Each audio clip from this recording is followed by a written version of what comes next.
इंदौर में यातायात पुलिस और इंदौर बैटरी ऑटो रिक्शा चालक महासंघ की संयुक्त प्रेस कॉन्फ्रेंस आयोजित की गई, जिसमें महत्वपूर्ण फैसले लिए गए। देखिए ये पूरी खबर। बैटरी रिक्शा चालक महासंघ और यातायात पुलिस की बैठक में फैसला लिया गया है कि संपूर्ण इंदौर को 4 सेक्टर में बांटा गया। एक सेक्टर में 8 थाने हैं।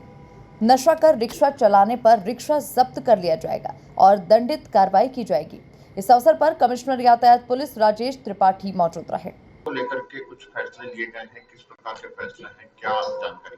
देखिए, हमारे पिछले शनिवार को एक बैठक हुई थी हमारे और राजेश बेकर जी, जो अपने ई रिक्शा ऑटो चालक संघ के अध्यक्ष हैं एसोसिएशन के, और इनके भी पदाधिकारी साथ में शामिल थे। उसमें शहर के यातायात को सुगम बनाने के लिए और सुलभ बनाने के लिए एक निर्णय हम लोगों ने मिलकर के किया है, और वो निर्णय सभी इन लोगों ने इनको बाद में 2 दिन का समय भी दिया गया, और उन्होंने पूरे ऑटो संघ के लोगों से सभी लोगों से बात करी, और बात करने के उपरांत आज हमारा ये प्रेस कॉन्फ्रेंस इस बात के लिए है कि ट्रैफिक को सुगम बनाने के लिए ई रिक्शा को किस तरीके से मॉनिटरिंग की जाएगी, किस तरीके से उनको जोनवार डिस्ट्रीब्यूट किया जाएगा। इसमें जो निर्णय जो हमने उस दिन लिया गया है वो हम आपको बताना चाह रहे हैं कि इसमें पूरे जिस तरीके से हमारे ट्रैफिक में 4 जोन हैं, 1 2 3 4, उसी तरह से 4 जोनों में हम ऑटो रिक्शा के लिए भी हमने जोन बनाए हैं। इसमें से जोन 1 में जो भी रिक्शा चलेंगे उनको नीला कलर आवंटित किया जाएगा, जोन 2 को पीला कलर आवंटित किया जाएगा, जोन 3 को लाल और जोन 4 को सफ़ेद कलर आवंटित किया जाएगा। अब उनके जो हुड हैं ऑटो के, वो हुड इन कलर पर रहेंगे ताकि वो स्पष्ट रूप से चिन्हित किए जा सकें कि वो कौन से जोन में चल रहे हैं।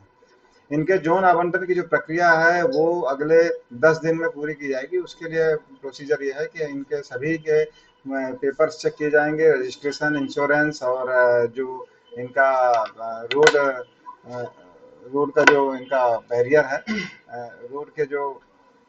बैठक में ऑटो रिक्शा चालक महासंघ के राजेश बिड़कर, श्याम कुशवाहा, विष्णु पटेल और नीलेश राव उपस्थित थे।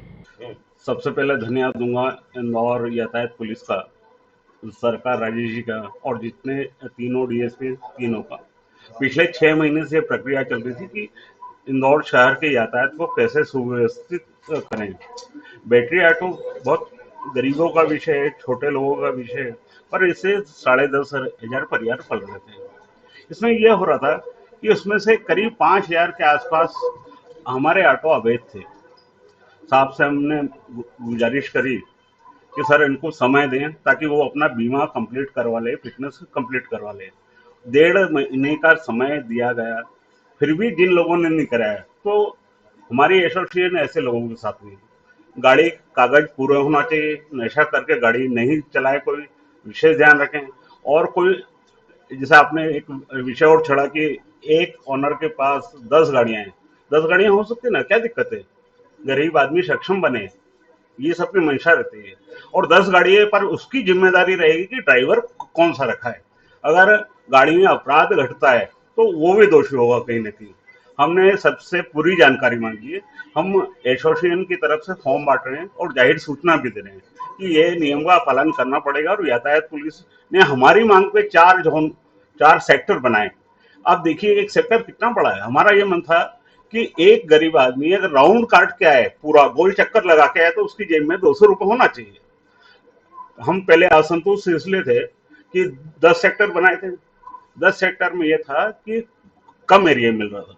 अब एक सेक्टर अगर एक पूरा राउंड काट के आता तो 200 रुपये होगा, 5 राउंड काटेगा तो 1,000 रुपये उसकी जेब में होगा। तो सर ने हमारे विनंती को सुना, 4 सेक्टर में पूरे शहर को बांटा है। एक एक सेक्टर में 8-8 थाने हैं। 8 थाने ना बहुत होता है, कम से कम 80 किलोमीटर से 100 किलोमीटर तक होता है। तो शायद ये समझौता बड़ा अच्छा था।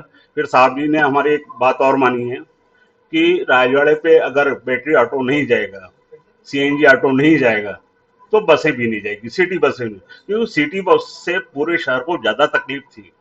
तो इसलिए साहब ने माना और सिटी बस को प्रतिबंध कर दिया है। और जैसा संवाद के माध्यम से अच्छा काम हो, हम सर के साथ हैं, और अवैध ऑटो वालों के हम साथ नहीं हैं। बैठक में तय किया गया है कि बैटरी ऑटो रिक्शा के रजिस्ट्रेशन के लिए ड्राइवर का पुलिस वेरिफिकेशन अनिवार्य रहेगा। यातायात के पूर्व और पश्चिम थानों में इसका रजिस्ट्रेशन होगा। Bureau report, MP news, Indore.